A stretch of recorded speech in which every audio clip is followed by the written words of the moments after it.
Hey, it's Tpok. I'm back in Katawa Shoujo. I turned off my printer, unplugged it, so now hopefully nothing will interrupt. But anyways, we left off at something that might not be appropriate, I guess. I might need to censor some stuff. Her muscles contract timidly, evading my touch, but soon they find their trust in me and relax. Oh jeez. There was one warm place left in her after all, emitting heat that gets even warmer as I move my hand lower. Why are we panning down? I touch her carefully from down there, feeling the place where the lines of her thighs converge. It feels burning and swollen, soft and smooth. She opens under my touch, inviting my fingers to touch her more. Rin gasps at the contact of my hand, and her voice is not of pain nor of surprise. I realize I've been holding my own breath, and let it go in a long stream of air out of my nostrils and into her long hair. Not long hair, I don't know why I said long. Don't tickle me. Sorry. Don't stop either. Sorry. I don't really know what I'm doing, I'm just faking it. It's okay, I don't know what I'm doing either. I enter her, slowly move my fingers up and down, in and out, touching her from everywhere. First slowly, then faster. I listen to the subtle signs Rin's body gives, hoping that she can guide me as I can't see what I'm doing. Her breathing gets heavier by the moment, spurred by my exploring fingers. Rin's hips start moving in the same rhythm as me, guiding me deeper. She turns her head, looking at me from the corner of her eye. I wonder what she sees, but what I see in her almost scares me. The passion in her eyes is like nothing I have ever seen, her dark eyes like two black stones against the moonlit skin of her cheek. I kiss her gently on the cheek, right above the bone. My lips are coarse and dry. My right hand moves upward of its own accord, under the white cotton of her shirt, to caress the underside of her soft breast.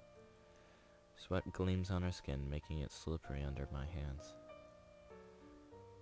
She breathes in sharp, quick intakes in unison with the pulses of her insides against my finger. I can feel her heart burning through her shirt against my chest. I move faster, and she moves faster, our primitive instincts blinding all reason as her fever becomes sweat-drenching her shirt and her skin. Her passion becomes my own, growing inside of me. All these feelings unravel into their basic components. Her softness, her wetness, her hotness, her sadness are the only things that I think, the only things I can think. I push Rin over the edge. Her entire body contracts around my finger in a blinding, deafening, paralyzing spasm. Her voice is incredible. I never thought it could be so violent, so absolute for a girl. Later I would come to think that this finally was the moment where Rin fully let herself go, and in one single instant destroyed and rebuilt herself just like she had wanted.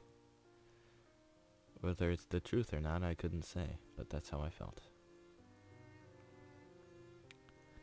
Rin gasps for breath like she's drowning, returning to reality because she has no other choice.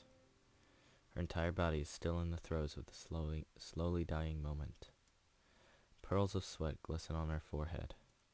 I'm feeling my own heat inside of me, but now the spur of the moment is gone and I don't know what to say to Rin, who is panting, hot and ecstatic in my arms. Her shirt, wet with sweat, is glued to her back, revealing hints of her shoulder blades and waistline. She feels limp, weak, exhausted. I reach out for the blanket and wrap it around her and me. Rin doesn't resist me. She's drained of all strength. What will happen now? I don't know. Nothing, I suppose. You look tired. I am tired. It feels strange, like I lost something. I mean, something else than my marital purity. Don't say something like that, neither of those things. I don't want to lose you. What does that mean? I'm not going anywhere. I'm afraid that you are, all the time. In that moment, I felt that it was not only Rin who lost something of hers. I felt like I was losing a part of myself, or maybe all of me. But if you were to ask what it was that I lost, I couldn't say, because I had already forgotten it. I broke another promise by coming out with my honest feelings to Rin. That's 2 in one day. I just hate the distance between you and me, so every time it gets a little bit closer, I become afraid of losing it. That's weird. I guess so. Do you mind if I sleep a little? No, I guess you don't. You like watching, don't you? She closes her eyes and swallows with a loud gulp, trying to relax herself, fighting against the urge to paint. Yes, I do. Rin moves her body into my arms, searching for a comfortable position in our very uncomfortable position. She leans against me, closing her eyes, and lets out one last long breath out before settling into the steady rhythm of sleep. With her last moment of awareness, she whispers something to me, but I can't hear it. Rin drifts deeper into sleep with a deep sigh that releases all remaining tension from her muscles. I try to shift around to place both of us more comfortably. It takes a while, because I don't want to wake Rin even though she probably wouldn't, but eventually I find a position I am somewhat comfortable with. I lean against the sofa cushions of the couch and breathe in the cool air of the atelier. Rin's head rests against my chest, as if she was listening to my heartbeats. Echoes of her dream ripple as small twitches on her face, like a cat sleeping in the mouse hunter's dream. The full moon, shining her pale light upon us from beyond the skylight, reflects from a blank canvas standing forgotten on the easel. Its whiteness is glowing against the dark night of the atelier.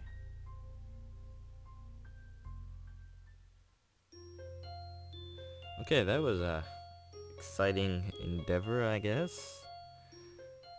Don't really know what to make of that. Now what? Oh, I spent the night.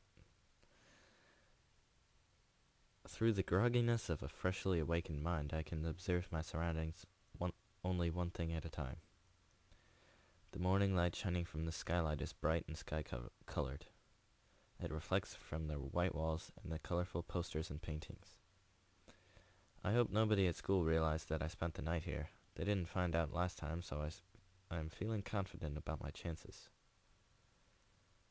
My neck is stiff and my shoulders are hurting like hell from sleeping in an awkward position like that.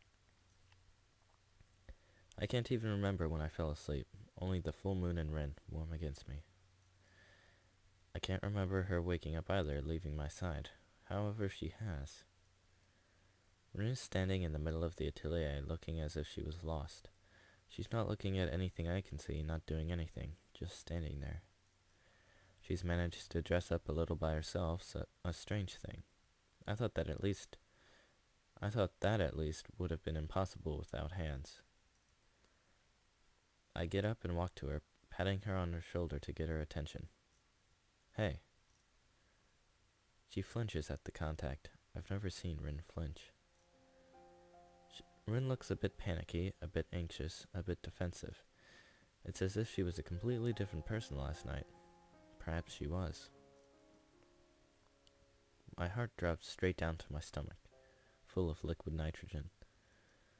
I'm sort of sorry. Why sorry? It wasn't very tactful of me, last night. But isn't that the sort of thing something you want because you like me? So blunt. I'm completely baffled by Rin's approach to this. No, even if I was, I think I'd prefer things to go properly. Rin cocks her head, looking as if she has no idea what I'm talking about. She still has this guarded feel about her, but nothing belies any real emotion. So you don't want to do that sort of things. I didn't say that. So you do. I didn't say that either. Listen, it doesn't even matter. I just don't think it was the best thing I could have done in that situation, and I tried to apologize. I wonder for whose benefit I'm trying to come clear with these feelings. I don't even know why I'm feeling so terribly guilty. Maybe. I don't think it was a very good idea either. Probably. It's like you said, we're not like that. We are friends. It was a bad idea. Maybe you should forget about it, and I will too. I'm really good at forgetting things, so it should be alright with me. I can't do that. Why? Because I like you, that's why. I told you you shouldn't talk about that. I don't agree. Besides, you brought it up yourself before. I hold my hand up and pinch the bridge of my nose in frustration. I have no idea how to get Rin to understand. I hate that Rin can't clearly tell what she feels about anything. I hate that she's sending me these confusing signals, as if she's expecting me to read her mind. Do you hate me? She actually thinks about this for some time.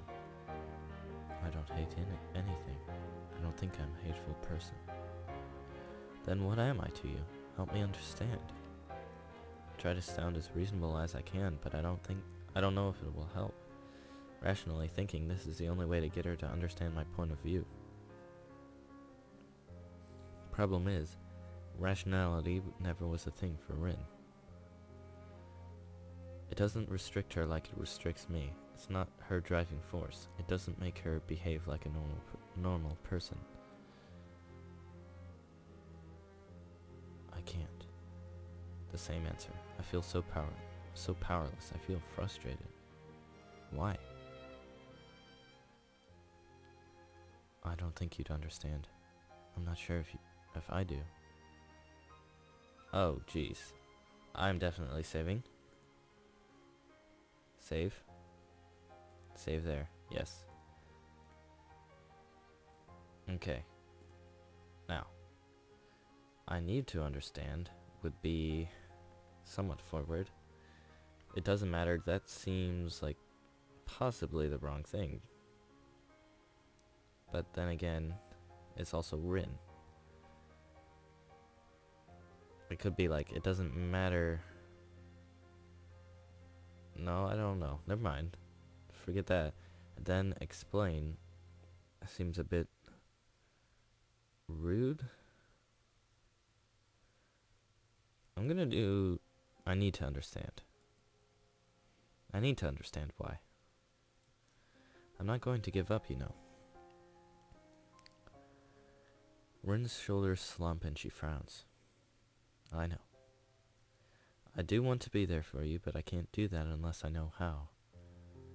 Just let me do this thing the way I want, that's all. Fine, I don't care. Whoa. Wrong choice? You wanted to change? You wanted to destroy yourself? You want this exhibition more than anything, right? Yes. Okay, then do it. She doesn't respond or even show acknowledgement of understanding. I'm grinding my teeth further, frustrated beyond anything I thought possible. I want to grab Rin's shoulders and shake her until she comes to her senses. I look at her, and in that moment I know with crystal clear certainty that there is nothing I can do for Rin. None of the words I know would reach her, but still. I think that for whatever reason you think it's important that you go this way all the way to the end, even if it's not healthy for you on many different levels. But I'll have nothing to do with it. I can't accept being treated like this and not understanding the reasons for it. I'm finished here. Duh, I made a bad choice. Really bad choice. What'd I just do? The full weight of what I said sinks in silent distance between us. Rin doesn't show any reaction nor even blinks her eyes. She just stares at or through me quietly. That's fine. Her voice is perfectly calm, emotionless like an announcement that the 7:30 train will be 7 minutes late. With those words, Rin made her choice, and I made mine. If either of us secretly wanted to change our mind, it's too late for that.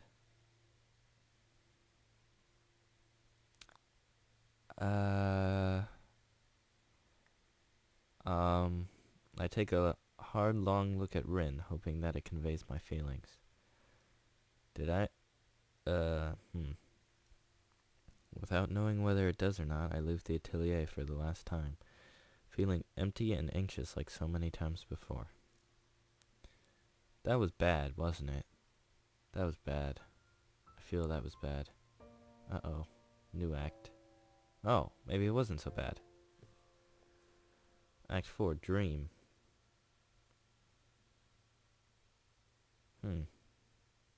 I guess I didn't fail. That's good, I guess. Anyways, this is gonna be kind of a short episode, but I'd like to start Act 4 with its own. So, yeah, thanks for watching. See you next time.